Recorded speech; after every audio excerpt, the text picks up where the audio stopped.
পাশে শুধু প্রবাসীরা দাঁড়াবেন। যারা যারা প্রবাসী আছেন এই প্রবাসীরা ছাড়া কেউ দাঁড়াবেন আমার পাশে, শুধু প্রবাসীরা। প্রবাসী কে কে? হ্যাঁ, আর কে? প্রবাসী। প্রবাসীরা ছাড়া এই ভাইকে দাঁড়াইতে দেন ভাই, এই দিক চলে আসেন। থাকান এত জটলা পাকা তো হবে না। পিছান পিছান, আপনার পিছান, ফাঁকা হয়ে দাঁড়াইলেও দেখা যাবে। পিছান পিছান তো শরীফ ভাইকেও দাঁড়ান, আপনি পিছায় দাঁড়ান।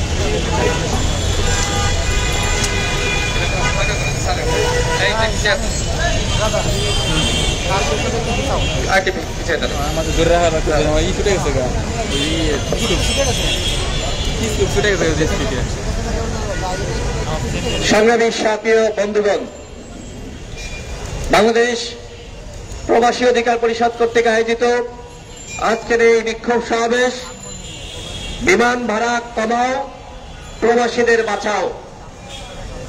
এদেশের প্রবাসীরা এদেশের রত্ন, প্রবাসীরা রেমিটেন্স যোদ্ধা, এবং এই প্রবাসীদের কারণেই এদেশের অর্থনৈতিক চাকা এখনো পর্যন্ত টিকে আছে।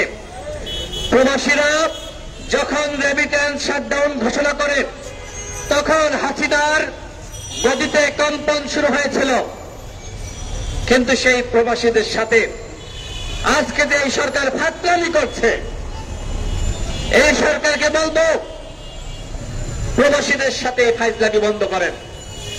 প্রবাসীরা যদি আবারও রেমিটেন্স পাঠানো বন্ধ করে দেয় তাহলে তোমরা একদমও ক্ষমতায় থাকতে পারবে না।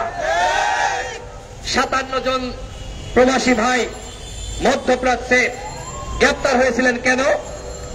শুধুমাত্র এই হাসিনার পতন নিশ্চিত করার জন্য। যেখানে মধ্যপ্রাচ্যে আপনারা জানেন, মধ্যপ্রাচ্যে যেখানে আন্দোলন করা যায় না, একটি কর্তৃত্ববাদ রাষ্ট্র, সেখানে সাহস নিয়ে আন্দোলন করেছে। এই যে সারা দেশে গণ অভ্যুত্থানের সময় হাজারো শহীদ, হাজারো আহত, এবং যেভাবে রাজপথে যেভাবে রক্ত পড়েছিল, রাজপথ রক্তে রঞ্জিত হয়েছিল, হাজারো মা কাঁদছিল, হাজারো বাবার আত্মনাদ, এগুলো দেখে আমাদের প্রবাসী ভাইরা চুপ করে থাকতে পারে নাই। তারা আন্দোলন করেছে। বিশ্বের যেখানে যেখানে আমাদের প্রবাসীরা রয়েছে, আমেরিকা বলেন, ইউরোপ বলেন, জার্মান বলেন, জাপানি বলেন, চীন বলেন, লন্ডন বলেন, জাতিসংঘে সামনে পর্যন্ত আন্দোলন হয়েছে। সুতরাং এই প্রবাসীদের অবদান ভুলে গেলে চলবে না। আমি এই সরকারকে 48 ঘন্টার আলটিমেটাম দিচ্ছি। বিমান ভাড়া 48 ঘন্টার মধ্যে কমাতে হবে। যদি এই সরকার বিমান ভাড়া কমাতে না পারে তাহলে আমি বলবো ব্যর্থতা দায় নিয়ে পদত্যাগ করুন। প্রবাসীদের সাথে ফাজলামি করবে, এই ফাজলামি গণ অধিকার পরিষদ মানবে না। আমরা এই প্রবাসীদেরকে সংগঠিত করার জন্য আমরা আমাদের দল গঠনের আগ থেকেই আমরা প্রবাসীদের নিয়ে কাজ করছি, এবং বিশ্বের প্রায় 50টি দেশে প্রবাসী অধিকার পরিষদের কমিটি রয়েছে। প্রবাসী অধিকার পরিষদ প্রবাসীদেরকে সংগঠিত করে তাদের অধিকার এবং মর্যাদা প্রতিষ্ঠার জন্য লড়াই করছে। এই লড়াই আমি জানি না দেশের কোন দল কতটুকু করছে, কিন্তু গণ অধিকার পরিষদ করছে। কারণ গণ অধিকার পরিষদ মনে করে প্রবাসীরা এদেশের সম্পদ, এদেশের রত্ন, প্রবাসীরা এই প্রজন্মের রেমিটেন্স যোদ্ধা, তাদেরকে শ্রেষ্ঠ সন্তান গণ অধিকার পরিষদ মনে করে।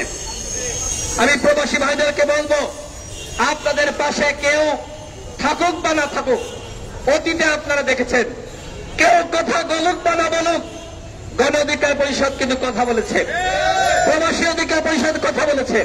আমরা বিভিন্ন সেমিনার এর আগে দেখবেন জাফরুল্লাহ চৌধুরী স্যারকে নিয়ে করেছি। অনেক বড় বড় যারা বাংলাদেশের সুশীল সমাজের প্রতিনিধি, যারা জাতির বিবেক, তাদেরকে নিয়ে আমরা কিন্তু কথা বলেছি, আমরা প্রতিবাদ করেছি। আমি প্রবাসী ভাইদেরকে বলবো, যদি বিমান ভাড়া না কমায় তাহলে যেখানে যেখানে বাংলাদেশি মিশন রয়েছে এই মিশনগুলো আপনারা ঘেরাও করুন, দেখবেন সাইজ হয়ে গেছে।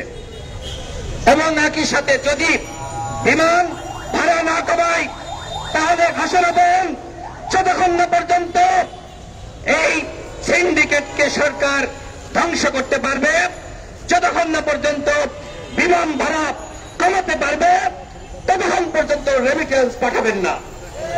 এই ঘোষণা দেন, দেখবেন আগামীকাল থেকেই বিমান ভাড়া কমে গেছে। সরকার নাকি এই সিন্ডিকেটের যারা মূল হোতা তাদেরকে চেনে না, ধরতে পারছে না, তারা নাকি অদৃশ্য। আপনারা যদি কাজ না করেন তাহলে তো কাউকে চিনবেন না, খুব স্বাভাবিক।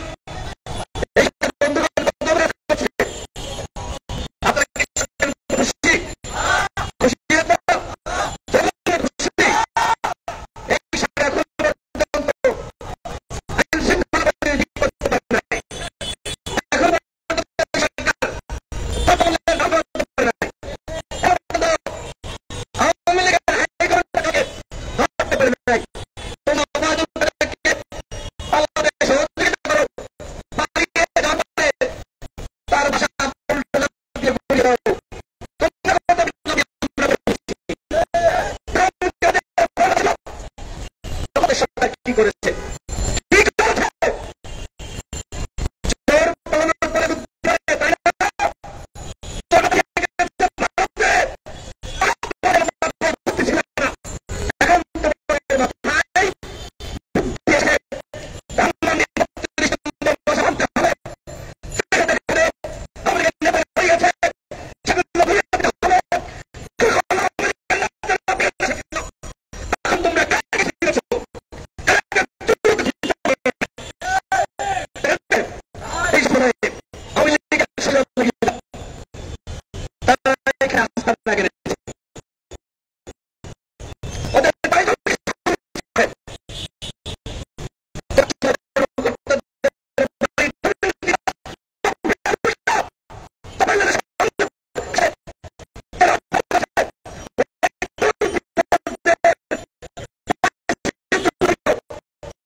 সেখানে গিয়েছিল, তাকে বলেছে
মৌলবীরা দিয়েছে ষড়যন্ত্রের ফাঁদে। বিষয় হলো এই যে একটা ভাব